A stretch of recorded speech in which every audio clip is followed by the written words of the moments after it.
Magandang gabi po, Mare. Andyan ka ba, Mare? Magandang gabi. Oh, Mare, magandang gabi rin. Anong kailangan mo, Mare? Halika, pasok.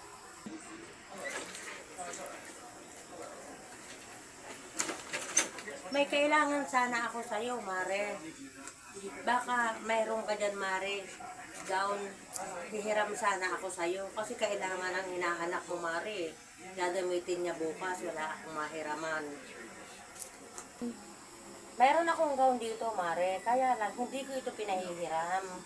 Pinauupahan ko ito. 500 upa.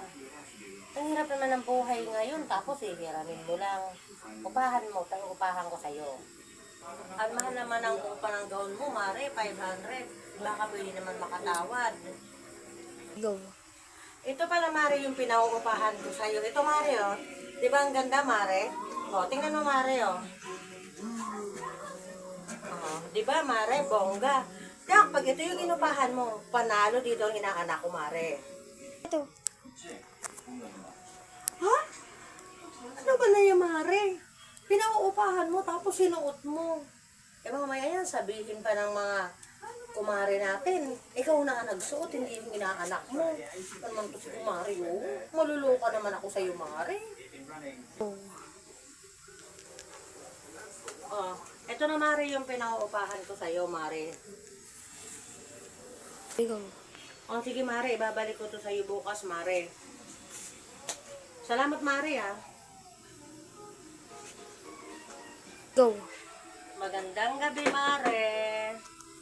Andito na pala yung gown na inupahan ko sa'yo, Mare. Sinasauli ko na. Ito, Mare, oh. Go. Magandang gabi din sa'yo, Mare.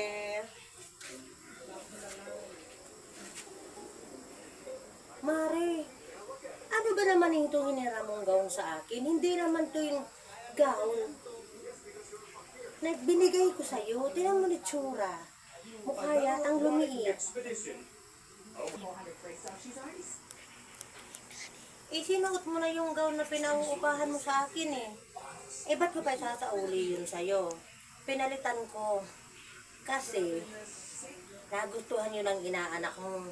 At hindi ko na nga pala yun uupahan kasi nadulas ang bunganga mo. Sabi mo, pinahihiram mo sa akin. Ay, hindi ko na yun uupahan. Tingnan mo to. Ito na nga yung tinutulungan. Ito pa yung niloloko. Tapos yung binigay ko sa yung damit, ito pang sinauli sa akin. Tapos hindi pa binigay sa akin yung pera. Nako, hiram na pala yun, hindi na pala yun upa.